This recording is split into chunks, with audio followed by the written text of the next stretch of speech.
Time to pull up a chair. We've got another great story for you today in the rLounge. When entitled people clash with determined individuals, you never know what surprises await. Today in the rLounge, friendship conquers all, especially when it comes in the form of a furry boxer puppy. Up first, a fortress of furry resistance. My entitled mother-in-law is trying to make our dogs fight.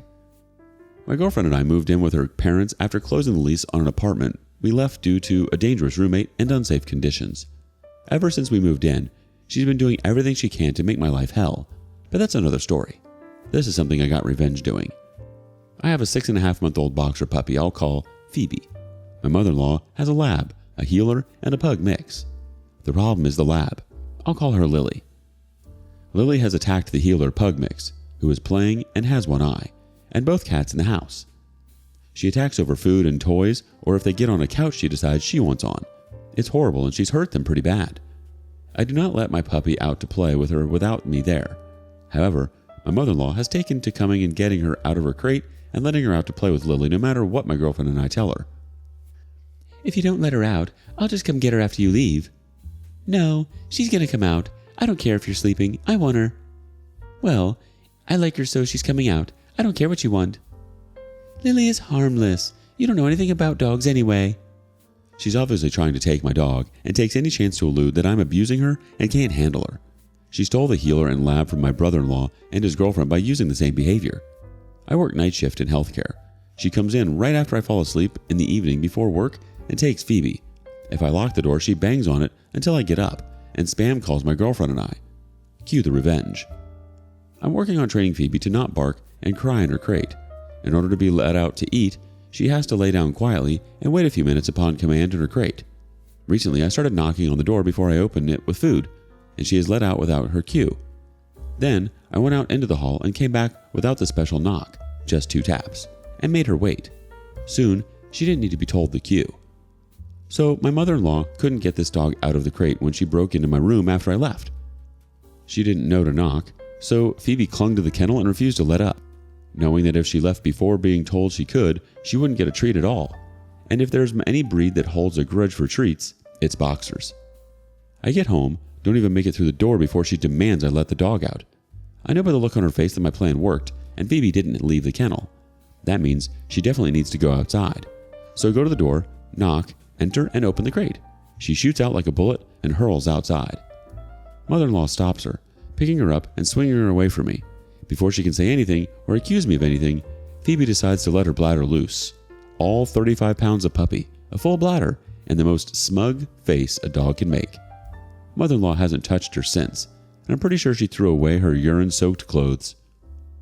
Update. While I was eating dinner, Lily bit Phoebe over the literal smell of food. Mother-in-law said nothing as I rushed my pup to the bathroom. She's fine, just has a torn-up lip. She's in good spirits. I'll be buying a lock for the kennel and chain to keep the key on my neck. Talk about a dog on revenge. Phoebe unleashed her inner genius with that bladder maneuver. Who knew a pupper could have such a knack for strategic marking? Phoebe isn't just a regular pupper, she's a tactical mastermind in a furry disguise. Looks like your mother-in-law got a lesson in canine compliance with a side of soggy consequences. Joke's on her. Your mother-in-law got a taste of real medicine, or should I say, a whiff of it. Who knew revenge could be so moist? Do you think it's such a big deal that OP's mother-in-law was letting Phoebe out? Let us know your thoughts in the comments below. Next up, a true friendship prevails. My best friend's ex-mother-in-law demands my friend become a submissive wife to her stalker's son.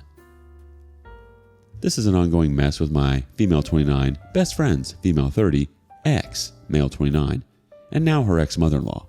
I have her permission to post this. Now, my bestie never married her ex, but for simplicity's sake, I'll refer to her ex's parents as ex-mother-in-law and ex-father-in-law. Bestie and I live together with my parents in a newly bought house. She's pretty much a daughter to my parents, and we are platonic life partners by this point. Her ex ghosted her for 3 years and has been hounding her ever since he found out we bought a house trying to get her to take him back and live in our house. We've tried reaching to the police, but since nothing serious has happened, we've reached a wall and can only wait. Her ex-in-laws no longer live in the US, but they did come for Thanksgiving. Though my bestie is no longer dating their son, she offered to pick them up at the airport and take them to their hotel. Reason I was told was they would do that for her when she was in college. I didn't like it since her ex is a problem, but she wanted to use the chance to ask her ex's parents to intervene and maybe get him off her back. I still didn't like it, but I figured they probably were okay based on how she described them. And I was completely wrong. My bestie arrived in tears with a scratched cheek. Immediately I asked her what happened, and now I'm seeing red. The next part comes from how my bestie described things to me. Bestie told me picking them up went well, and they had talked about the old days. They asked my bestie if they could stop in a nearby restaurant they always liked, and bestie, being her usual self, decided to treat them to lunch. All hell broke loose at the restaurant, though. Apparently her ex-mother-in-law demanded to know why bestie did not take her abusive stalker ex back. According to ex-mother-in-law, my bestie is responsible for her baby boy since she was his first girlfriend and they were married in the eyes of God. To start, they never legally marry, and bestie is an atheist. So yeah. Bestie tried to defuse the situation, explaining she's moved on with her life after 3 years not knowing where he was. She did try to ask her ex-mother-in-law to convince her son to leave her alone, and that bestie just doesn't want him in her life anymore. Ex-father-in-law seemed to agree with her and apologized for all the heartache and pain she went through. Ex-mother-in-law, however, took over the conversation and began screaming that, thanks to my bestie, her son had no life. That apparently my bestie was responsible for her firstborn not having a wife or children. The least she could do is take responsibility and become the submissive wife he deserved. Ex-father-in-law tried to pull his wife away, more than likely because they were causing a very public scene. Bestie simply said she would not ever consider marriage to her ex. She then said it might be best to take the food to go and for them to go to their hotel. She paid all for the food, despite ex-father-in-law offering to cover his and his wife's meal, and drove them to the hotel. At the hotel is where things went from 1 to 100. Ex-mother-in-law had spent the whole drive escalating demands from taking him back to marrying him, to have a child and give her son the house as a man in the relationship. Ex-father-in-law apparently kept telling her to stop, but there was no way she could be quiet. Finally, my bestie had enough, stopped the car and told ex-mother-in-law she will never take a failure of a man like her baby boy as a husband, let alone giving birth to his spawn. That she was glad no other woman had stayed long-term with him since he really won't be a good addition to the gene pool. I gotta admit, I'm proud of her for that last one. Ex-mother-in-law went crazy and jumped on my friend. Her husband luckily grabbed her, but she still managed to get my friend on the cheek. She began screaming she was the reason her family had split, called her a whore, with a different word, and said she wished our house burned with all of us inside. Ex-father-in-law just told my friend to drop their bags on the sidewalk and drive away while he held back his demon of a wife, and bestie did exactly that. Next thing she did was drive back to us. She was not so much hurt by the insults or even the attack, but more the notion that a woman she once saw as a second mother would treat her like this. I told her to just relax a bit, so she's watching some movies with the dogs while I write this and do some work. Tomorrow we're both calling out and just having a girls' day with my mom. I did get in touch with the ex's sister and let her know what happened. She already knew from her dad and asked me if bestie was pressing charges. She should, but she's not. I tried to convince her, but it's a sore topic for her. So for her emotional well-being, I'm not going to push it. The sister said she appreciates we're not pressing charges and that she will make sure her family doesn't bother us in any way. Apparently she already had her brother moved out outside the city. Not sure how or where, but I'm glad he's gone. So hopefully we're done. We're going to avoid going out too often until we know the ex-monster-in-law is gone from the city. It's not a small city by any means, but I wouldn't put it past these crazies to try to stalk my bestie. Update. After Thanksgiving dinner, my mom sat with my bestie to have a serious talk. She told her she didn't want to diagnose her, but she was showing clear signs that she needed help, and therapy could be an option. They had a discussion about it, and my friend agreed to seek professional help. Since she lives with my mom, she's not an option, but mom is going to help her find someone. We just came from filing a police report. My friend won't press charges, but we made a paper trail to ensure that it's at least on the record. She apologized for not doing it immediately and for going to meet her ex-in-laws. I told her I understand she's going through a lot of things. We'll see how things go. But she's like a sister to me, and I refuse to let her go through it alone. As for people saying I have feelings for her, please stop. Like, seriously stop. She's my family, and I don't see her in any romantic or sexual way.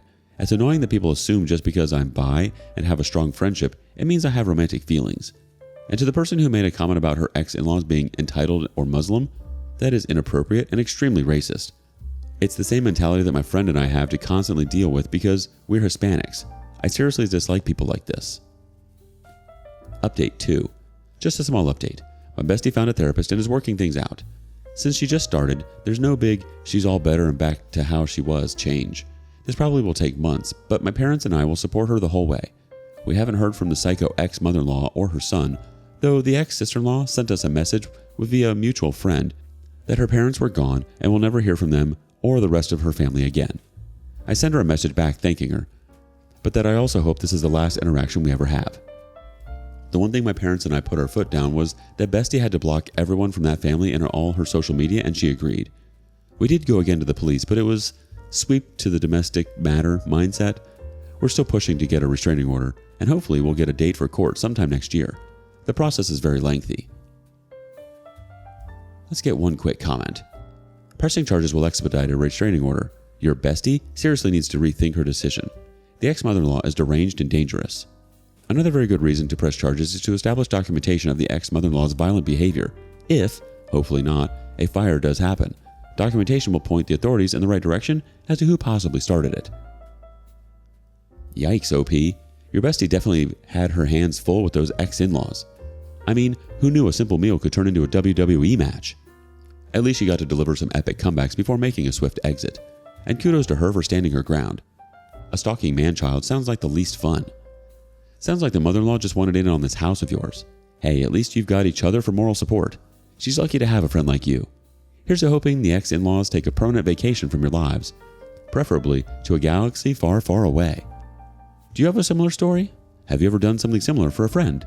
Let us know your experience in the comments below. Thanks for joining us today. Don't forget to like, subscribe, and click that notification bell before you leave. We'd love to hear your thoughts on today's topic, so feel free to leave a comment.